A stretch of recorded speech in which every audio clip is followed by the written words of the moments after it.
Welcome to the first edition of the Mel and Mike Show here for this evening women's basketball. How you doing? What's up, buddy? Good to see you. We're almost ready to start the season. I know. Getting pretty exciting, right? It's here. All right, Utah coming up here on November the 7th, but we want to talk a little bit about new head coach coming to a new program, new group of young ladies. You had to start to build a culture, and you're doing some things a little bit differently maybe that were done here in the past, but doing things your way. And one of those things is the XFactor, and it's every week at practice. Just talk about that process and really what it is. Yep. So we said, all right, what equates to wins, right? So it's heart, hustle, the intangible things. So we started to chart this kind of hustle play, so to speak, in practice. It's called XFactor. So you get plus 5 points for loose balls and charges, +2 for offensive rebounds, +1 for defense deflections, steals, and you minus for turnovers and missed layups. So every day we have a winner.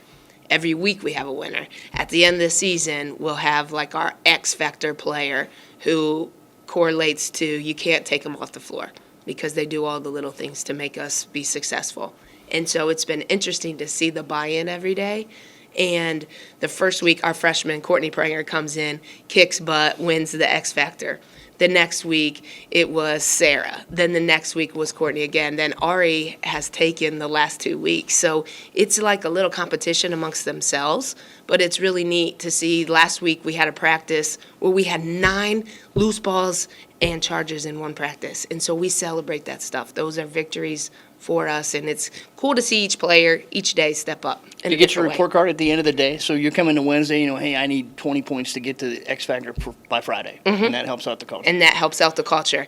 And we talk about it every day. So every circle we huddle up, we talk about last practice's X Factor and where they were. And I'll also call out rebounds. So in the last practice, we had 3 double-digit rebounders. So again, you hope those things kick in, the culture equates to wins in the end of the day. Another thing you did, which I thought was very cool, the video series, and you had each of them sit down and talk about why they play basketball, what it meant to them, and some really good stuff came out of that. So talk about why you really engaged them in that process, was to kind of get them back in touch with their feelings about the game? Yeah, the U.S. national soccer team, women's soccer team, did a video series like that, and we thought, what a great idea, and so sat down this summer and got to sit with each player one-on-one and their why. And I think knowing your why is what can motivate you in the tough days, the good days.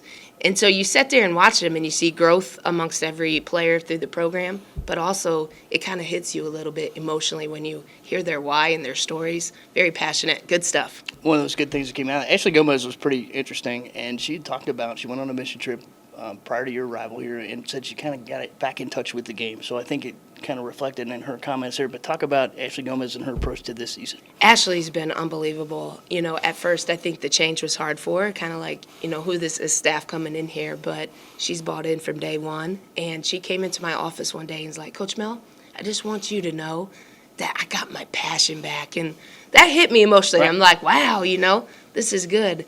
And she just said that, we hold her accountable to come in every day, be ready to go to work, but also it's fun again because we make it competition. So each drill, each practice, we have winners, and we celebrate that stuff, and we're high-fiving and the energy that we're bringing. So it was really neat to hear her say, I love the game again. I got my passion back. She's in the gym. She worked hard all summer with Coach G, getting up extra shots. So we're really excited about her.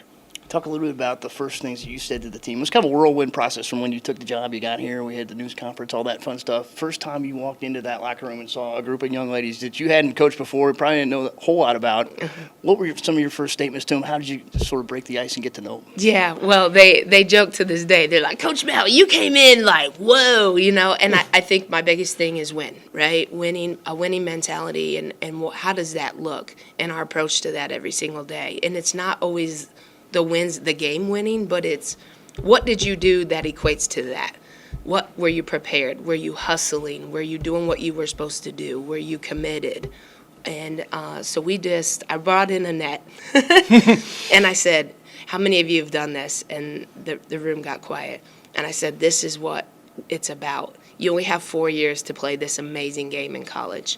And we want you to hang banners, we want you to cut down nets, but your approach has to be completely different than what it's been. Mm-hmm. We have to buy in, and it's about a work ethic that's second to none. And to their credit, they've come in ready to go every practice. And it helps with those banners hanging up here. So it's been done a couple times. You It got a couple sure Elite Eights has. in 2 different conferences. So it's evidence that it can be done here. Exactly, and that's what's so cool about this place, Xavier. You look up, you got 2, not 1, but 2 Elite Eight banners, and to get those players that hung those banners back, to look my girls in the eyes and say, this is what we did to make that happen, and it's been a special process. It's really a Xavier family. We asked you a little bit about this before, but you came from Michigan, a football school, American football, not the European style, but we play that well here too. What's it like to be at a school that really focuses a little bit on basketball more so than the other sports? It's kind of the feature sports, and as Greg Christopher says, the front porch to the university. I love it. Every day you come to work and people know who you are. They care about your season. The amount of people that have approached me via text, email, or in person and said, you got a game this week. We're coming. We're excited. That's what it's about. And it's special because it is. It's a basketball conference. It's a basketball school. Everybody cares about basketball. And so that gets us excited, and we use it on the recruiting trail for sure.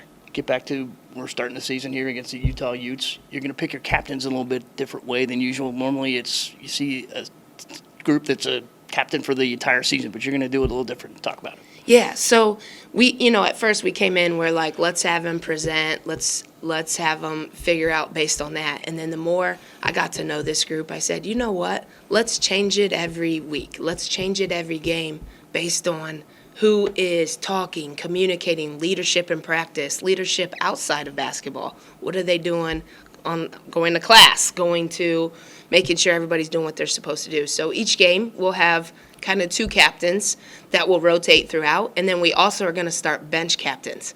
So when you're not in, who's getting the bench height, making sure they're standing up when people come out, we're high-fiving, and it's about we, not me. Just incorporating that family environment that we want in our program, as well as how we approach our captainship out on the court and on the bench. I'm not sure if I'm eligible, but I could be that bench guy. See, I never had that let's go. spot We could in use college. I never had that opportunity to be the bench guy. Couldn't do anything. I had it up here. Never had it really here. But the bench guy, I could have done that. You can do it, Mike. Yeah. We could use you. Okay, well, I appreciate it. Yeah. All right, almost time to stop talking about it, and we're going to start doing it. So we get down to business here.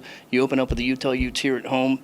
Talk about that team, and then sort of the first stretch of the season, you're going to get 4 of your first 6 on the road. Yeah, so Pac-12, school coming in here. They're playing Cincinnati on Tuesday. They play us on Thursday. They had a really good season. Last year, they were ranked at one point, and so we know they're going to come in ready to go. They're tall. They have a lot of size and height. So we're just excited to bring a high BCS caliber team into Centos for our first home opener and to see what we got. We've been working hard since April, knowing that this day would fastly be here. So it's just all about us and being better than the day we were, and let's see what we got. But we're really excited, and we know Utah will help prepare us for a very, very talented Big East schedule. Yeah, and you're going to play Temple as well in that first stretch, a little throwback to the Atlantic 10 days. So a little honor to the guys. Tanya Cordoza's done a great job there.